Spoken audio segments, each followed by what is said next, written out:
welcome, Akshay. Thank you for such a warm introduction. Yeah. So before we start the session, Yeah. I would like to know from you what is the how can lawyers practice in the area of POSH Act? What are the things do lawyer get to do while practicing this particular law? Okay. So,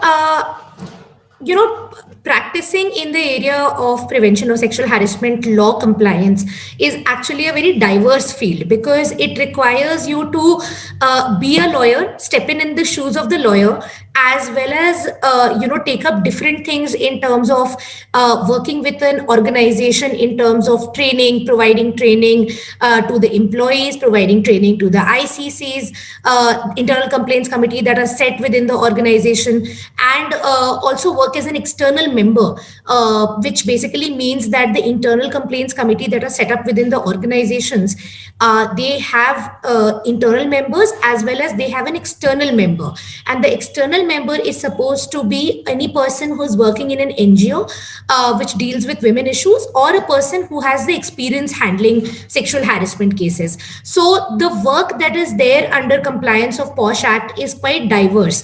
So when I started with helping organizations implement the laws in terms of, I took on the lawyer's job in terms of making the prevention of sexual harassment at workplace policy, which is a very critical part and a mandatory compliance under law for organizations. So the policy making is important. That's where a lot of work is generated, like documentation around POSH. So helping the organizations draft POSH policies, helping the organizations determine what are the notices that need to be put up in the workplace as per the law, filing the annual compliance report every year, every calendar year under the law, also helping the organization do the helping the organizations implement the law with respect with vis-a-vis checking all the HR policies in the organization, seeing that what needs to be done, how the implementation needs to be done at the ground level.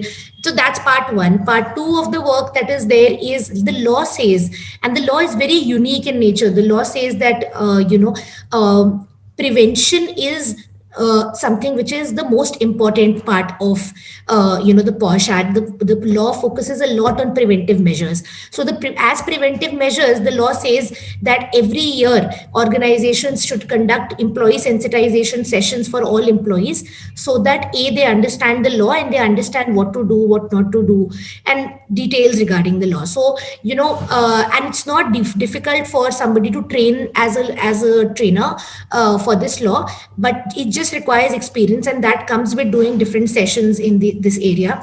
Another place is because the ICC that is being set up within the organization, it's a quasi judicial body, given the fact that it derives all its powers from the POSH Act, and they have to follow the procedure as per the POSH Act.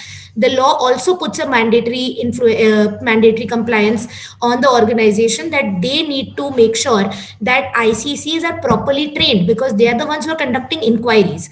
And inquiries and investigations of sexual harassment complaints are coming up, actually. Like a lot of organizations, be it small or be it big organizations, they are receiving a lot of these complaints from women, and that requires investigation to be done on the pedestal of the law, following the parameters that are provided under law. So that is, it becomes very, very essential for ICs to be trained, because most of them are non-lawyers. So that's where a compliance professional comes in, because they are the ones who are training the ICs as well in terms of understanding what are the how should they conduct investigations, what does the law say, and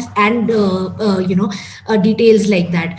The third part of the work that comes for a professional who is working in the compliance area is working as an external member, as I said, because as one external member is needed in the ICC of every company which has more than 10 members. So every company with more than 10 employees need to set up the IC, and every such IC needs to have an external member. So it's very essential for the organization and it's also essential for the professional who's practicing to do that investigation. So that's where a lot of work gets generated, because lawyers can charge or HR professionals for that matter, because some of the audience is HR professional.